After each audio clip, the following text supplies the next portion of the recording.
자, 언론화사에 가장 많이 등장하는 분입니다. 바로 이동관 방통위원장의 메인 주제인데 이분이 취임한 지 2달? 인수인계 기간인데 왜 벌써 탄핵 이야기가 나오는지 이 이유에 대해서 간략하게 길님께서 말씀 좀 해주시죠. 네, 우리가 탄핵 사유를 먼저 이야기하기 전에 네.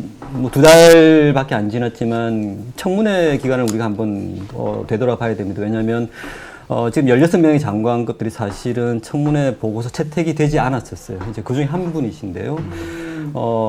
지금 청문회를 통과하지 못할 만큼 사실은 많은 결격 사유가 있는 장관들이 지금 내각에 이렇게 자리를 하고 있습니다. 이동관 지금 장관도 마찬가지고요. 그때 이제 통과되지 못했던 여러 가지 이유들이 있는데요.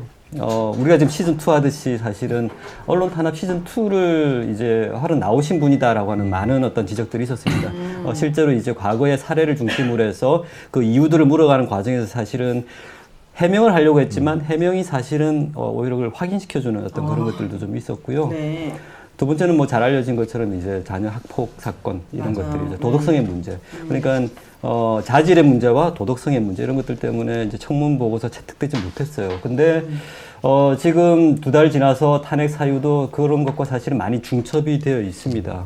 왜냐하면 이제 한 6가지 정도의 탄핵 사유를 제시를 하고 있는데요. 6가지요? 네. 네. 뭐 이렇게 대충 뭐 엮으면은 공영방송에 지금 많은 앞에서 이야기들을 하고 계시지만 대표와 이사진의 교체를 하는 데 있어서 굉장히 무리하게 이것을 끌고 나갔습니다. 그 과정에서 사실은 여러 가지 좀 절차적인 문제들이 굉장히 많이 노출이 되었거든요. 네. 이제 그런 것들이 방통위가 이제 방송 질서와 이제 제도를 보호하고 이런 것들을 이제 옹호를 해야 되는데 그런 것들 스스로 좀 어긴 부분이 있다라는 부분들이 있었던 것 같아요. 이제 두 번째는 뉴스타파와 같은 비판 언론에 대해서 지금 여러 가짜뉴스 프레임을 걸면서 해서는 안 되는 언론에 대한 검열 같은 수준의 어떤 작업을 방통위가 하고 있는데 이게 사실은 주어진 임무 밖의 것들이 되게 또 많고요. 특히 또 이게 위헌적 요소도 있다고 판단을 한 것 같아요. 네. 그렇기 때문에 이러한 부분들이 더 심화될 가능성들도 있고 지금에 있던 어떤 문제들만 하더라도 충분히 탄핵 사유가 된다. 그래서 사실은 이게 청문회 시절부터 지금까지 쭉 이어져 온 문제점들이 계속 누적되고 심화된 과정이 있기 때문에 네.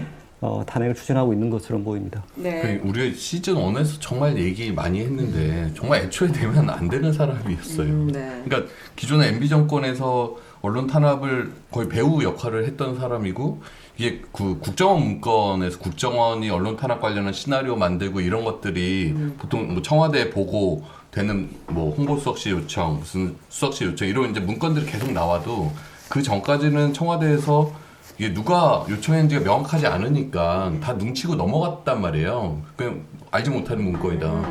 근데 우리가 시즌1에서 말씀드렸듯이 그 여러 문건 중에 청와대 홍보수석실로 돼 있는 게 실제 이동관 홍보수석실에서 지시를 해서 요청해서 만든 거다라고 그 문건 만든 국정원 직원들이 중앙지원 가서 진술한 게 이번에 공개가 된 거잖아요. 그리고 결국은 이 국정원 직원들도 이동관 당시 수석을 그 언론자원 시나리오의 어떤 배우로 다 진술을 한 건데 그런 얘기까지 나왔는데도 이거를 그냥 눈치고 네. 자기가 방통위원장을 하겠다라고 한 것 자체가 애초 시작 자체가 사실 좀 말이 안 되죠. 네. 그리고 이제 그 시작을 할 때 그럼 자 시즌 2에 좀 뭐 마음을 가지면 새롭게 해서 정말로 이 미디어사롭게 그렇죠 사과를 뭐 하고 제대로 된 공정하게 정책을 하겠다.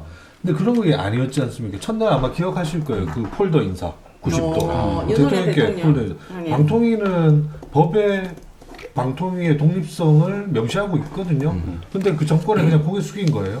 그리고 또 하나 공산당 기관지 얘기 꺼내면서 첫 출근하면서 그냥 언론계를 그냥 갈라치게 해버린 거지 않습니까? 네. 그러니까 애당초 자격이 없던 양반이 인수인계 기간이 아니라 이 짧은 시간에 이렇게 탄핵의 사유를 쌓았다는 게 참 뭐 대단한 거죠.